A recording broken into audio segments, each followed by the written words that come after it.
Ashama argaboone daawwattoota Leesaa Mul'inaa Faamilii jirtu nagaa keessanii nuti nagaa keenya galata Waaqayyoo akkuma argitan chaanaala kanaaf aroortaatan subscribe godha. Warri immoo faana turtan like gochuudhaan na duukaa tura. Daawwattoota keenya nu duukaa tura isiniin jenna. Like tuqa na godha. Like akka gootan nan barbaada. Nama na gargaaru argadheera dhuguma isiniin jedha. Kanaaf har'a waliin isin barsiisa. Kana booda wajjin akka hojjennu sabdiin qaba mucaa firaati. Mucaa firaan na dhufe jechuudha. Mucaa durbii kooti tokko na dhufe jechuudha. Galata Waaqayyoo. Turbii wayii na bira geesseetti amma ishiin bartuutti hin beekumsi jechuudha. Amma waliin hojjannaa jechuudha. Daawwattoota keenya amma hojiin qabachuudha. Hojiin mabraatiin badee jira kun amma mabraatiin badeera yoo dukkana hin beeku. Laayikii dukkana laalaa isin jedha waan hojjedhu hundumaa isin agarsiisuuf jira. Nama natti dhufe. Aw Mimpi mucaa laalmee waan ta'u kaffaleedha. Inna daawwattoota keenya duukaa turaa isin jenna. Awwi wal isin abartu. Sinin barsiisan naani muduraan xiqqoo burraa karrayyuu naan jechuudha. Raafuun eenyu ta'aa jira argitan kan. Raafuu jechuudha. Qoqqossee argitanii beektu. Raafuus akkana. Mabraatiin jira hin badee jechuudha. Qoy nani ol banee jira yoo eenyu jechuudha. Hawwi waan itti kanatti as argadha. Guddoo isaa ta'u maal isaa ta'u rafaa jira. Kwaasini barsiisa maal hojjeta bira kiyya jechuudha.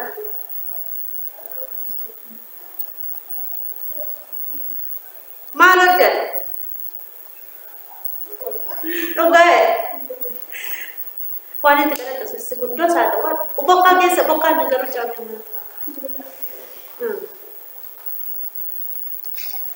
guddoo fidi kottu lollaa dhuma keessa kuffisaa caammaa. Daawwattoota keenya waa'ee viidiyoo waan hin beekneef xiqqoo kanaaf jeetanii garuu habaatu badee rakkoo qabu waa'ee viidiyoo hin beektu jechuudha. Barreessittee gachufame sannasuu wayyaa sani amma wayyaan jedhamu. Raafuu yoo dakala raafuun mubahee jira. Raafuun immoo isa facaasanii guuree fide jechuudha. Raafuu facaasee raafuun facaasee kunoo nyaachuutti jira jechuudha. Akkuma argitan kana. Akkatti kanatti asaan raafuu beektu gabu.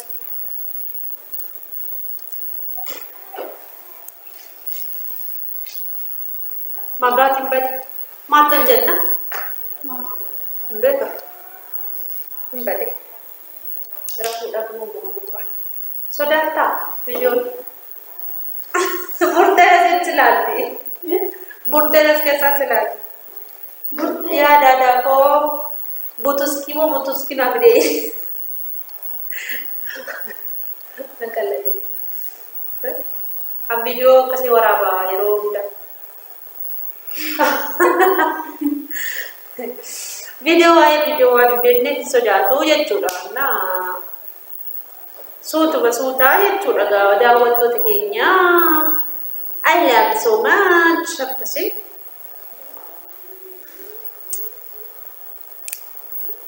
Oddootti neene garuu daabbari. Akka algaan baxabbaadhe.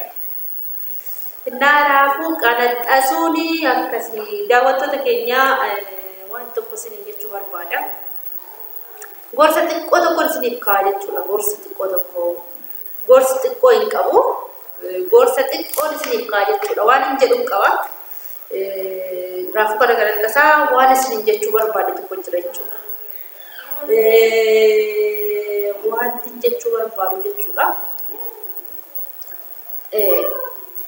Shamarran keenya yeroo tokko ofii keessaniin balleessitanii kaatanii ofii keessaniin immoo deebitanii boochu. Ofii keessaniif immoo fiddanii ofii keessanii xumurtu jechuudha. shamarran eessa shamarran biyya arabaa maqaaf hin baasina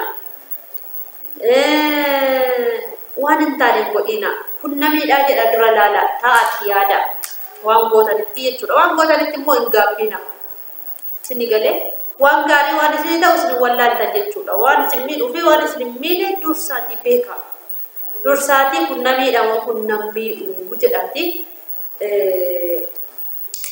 ilaalaa jechuudha dhageessanii dursitanii beekuu qabdu dursaatii beeka waan isin miidhuu fi waan isin miidhe waan isin fayyaduu fi waan isin fayyadu adda baafadhaa beeka mucaa tokkotu kana naan jette viidiyoo ishii maannoo riikoordii ishii viidiyoo illee hojjette naan jetti nuti kee dhoqqee adeema si biiftu maali jetteen mucaa xaafchisaa jirti haawu abbitee si waa maala fitra euro keessa euro keessa muleedha mucheedhaan danda'e galchaa dhugaa hin kaffallu isaan teessisan kanaaf jechuudha daawwattoota keenya waan isin miidhuu waan isin fayyaduu dursaatii beeka dursaatii bara mucaa tokkotu jechuudha isinii kaaseetanii yaadni foonaatan jechuudha mucaa tokko viidiyoo akka durii waan hojjechuu didee fi malee isiniif maxxansaayyuu jechuudha YouTube ko xiqqoo gadi bu'ee jira jechuudha kanaafini xiqqoo YouTube ko amma ho'isuu barbaada waan babbareedaa irratti hojjedhee ho'isuu barbaada jechuudha yeroo sana maagiraatiin dhufee jira yeroo sana isiniif maxxansa jechuudha akkana naan jette daawwattoota keenya maagiraatiin waan dhufeef mucaan natti ka'e daawwattoota keenya maal kaate gurbaa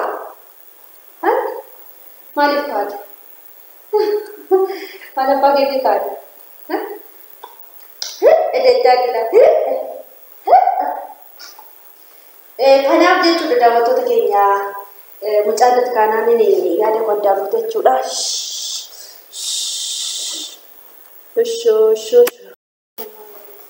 Sangka ada dong, oh, sangka muncul di sana musyawarah, macam tu tim jalan kekes.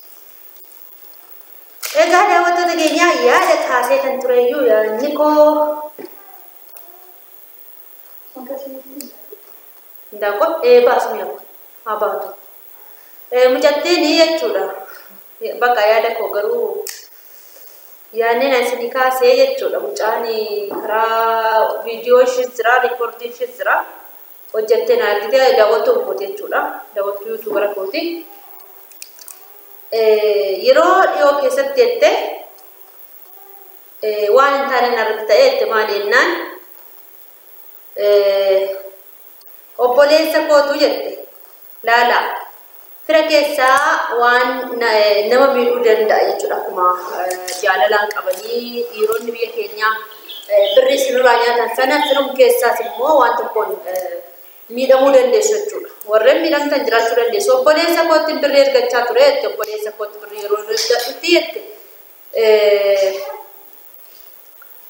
naa kaasa'eetanii mana biteera naan jedhe jette mana biteera jedheetu bajaajii bitadhu naan jedhe jette bajaajii bitee mana biteera eetan taa'ee jira jette garuu gaafa duubaan dhaga'u jette ofii isaatii fuudhee ittiin jiraachaa jira mana koo jaaraan jira naan jedhe garuu mana naaf ni jaarree jette obboleessuun kootiin hin nyaatamee naan jette jechuudha viidiyoo ishii fi riikoordii ishii dhuftee asii yeroo argitu waan ishiin taate isin agarsiisa jechuudha viidiyoo biraatiin itti fufeen isinii dhufaa jechuudha obboleettiin kun dhuguma sun dhugumaati obboleessa ishiitiin baay'ee miidhamte jechuudha ormaanii miti kan ishii miidhe jechuudha suura namaa gadi baasuun barbaadu obboleessa ishiitiin miidhamte otoo hin ta'in maaloo haadhoom ishiitiin miidhamte ormaan miidhamte otoo hin ta'in obboleessa ishiitiin miidhamte jechuudha isin galee obboleessa ishiitiin baay'ee miidhamte jechuudha birrii gara waggaa 5 hojjedhe jette birrii waggaa 5 obboleessi kootiin ergaa ture abbaan ishii tureera obboleessi ishiitti waggaa 5 mulu kan ergaa turte obboleessa ishiitti akkamittiin obboleessa kee akkas godhaa jiraattin ergii yeroo jiran akkamitti amanuu dandeessu haadhoo ishiitiyooti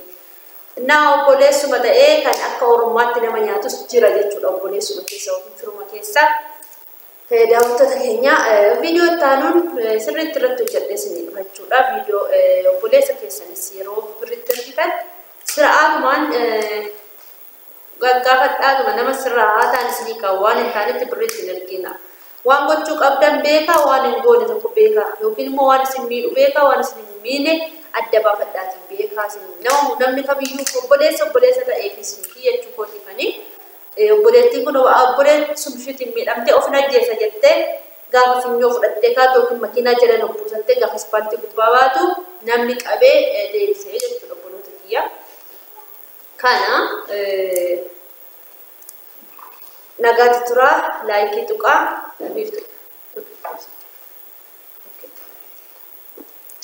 nagaatti turaa isiniin jechuu barbaadaa daawwattoota guyyaa viidiyoo biraatiin walitti deebi'utti nagaan turaa laayikii tuqaatii dhaggeeffadhaa viidiyoo biraatiin waa'ee obboleettii keenya irratti sirriitti isin agarsiisa jechuudha. Akka obboleessa ishiitiin nyaatamte ishii yookiin fiduu danda'a ta'a. Nagaatti turaa laayikii tuqaa.